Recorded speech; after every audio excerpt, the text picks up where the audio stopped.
طبعا عنوان الفيديو النهارده قذف جبهه. طبعا الاستاذ عمرو الدرديري بيقول لك ان احنا خدنا حق الاهلي او خدنا بطار الاهلي من مودرن سبورت. تعالوا مع بعض نشوف كلام عمرو الدرديري، بعد كده نقول لكم اللي هيحصل. حبيبي يا الناقد كابتن. الرياضي الكبير حبيبي مبروك وسعيد للزمالك امبارح. يعني خدنا طار النادي الاهلي كده، ويعني كسبنا له مودرن اهو. كان عامل ماتش مع مودرن صعب جدا، وحسسني ان مودرن ده ريال مدريد مثلا. ايوه بس لكن مودرن الزمالك فرقه محترمه طبعا، لا بصراحه محدش يقدر ينكر. لا بس الزمالك خط وتعب الزمالك على فكره. كان مودرن ممكن يتعادل مع الزمالك بس الزمالك الله يرحمه. ثانيا الامر مختلط على الاستاذ عمرو الدرديري لان هو تقريبا معتقد ان مودرن كسب الاهلي. طبعا ده كان رد الاستاذ عمرو الدرديري، بيقول لك ان مودرن سبورت شايفه نفسها ريال مدريد قدام النادي الاهلي، وان احنا خدنا بطار النادي الاهلي.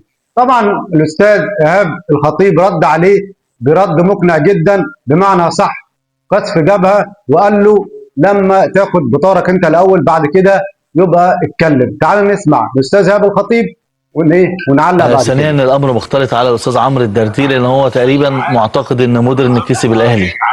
لا اتعادل. يعني تعادل. انا يعني خسرت نقطتين. يعني معلش بس تعادل مع الاهلي رقم مكسب. واحد تعادل مع الاهلي خسرت نقطتين. انا بتكلم على رقم واحد. رقم واحد. فيعني انا شايف ان الزمالك يعني ما فيش حاجه اسمها طار الاهلي او بتاع داخل سخن عمرو. لا بالعكس، ده حاجه كويسه قوي.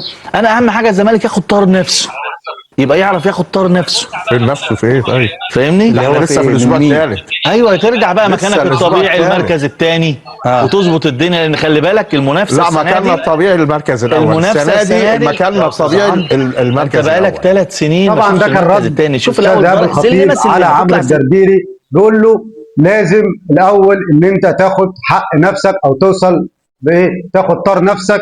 لما بيراميدز واخد مكانك في المركز الثاني في افريقيا، انت بقالك 3 سنين مش بتشارك، بيراميدز واخد مكانك. فانت يا ريت يا استاذ عمرو قبل ما تتكلم على النادي الاهلي وان انت خدت بطار النادي الاهلي في اول مباراه او ثاني مباراه مع مودرن سبورت، شوف نفسك بقالك 3 سنين مش بتوصل اصلا افريقيا ولا بتشارك في البطوله الافريقيه، اخرك الكونفدراليه وفي المركز الثالث. فانت دور على نفسك وخد طار نفسك الاول. وعشان افكرك بحاجه كده بسيطه جدا، لما بتدور على ان انت خدت بطار الاهلي، خد طارك من الاهلي الاول. الاهلي واخد منك بطوله افريقيه انت لحد النهارده مش عارف توصل ليها، من سنه 2002 لحد النهارده انت مش عارف توصل ليها.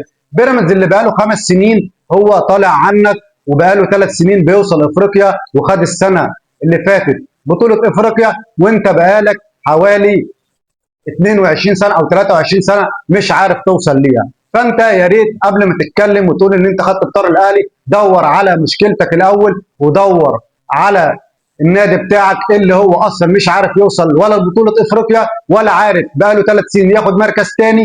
ويا ريت يا استاذ عمرو ما تتكلمش على الاهلي كتير وركز مع النادي بتاعك. تعالوا مع بعض نشوف الخبر اللي بعد كده.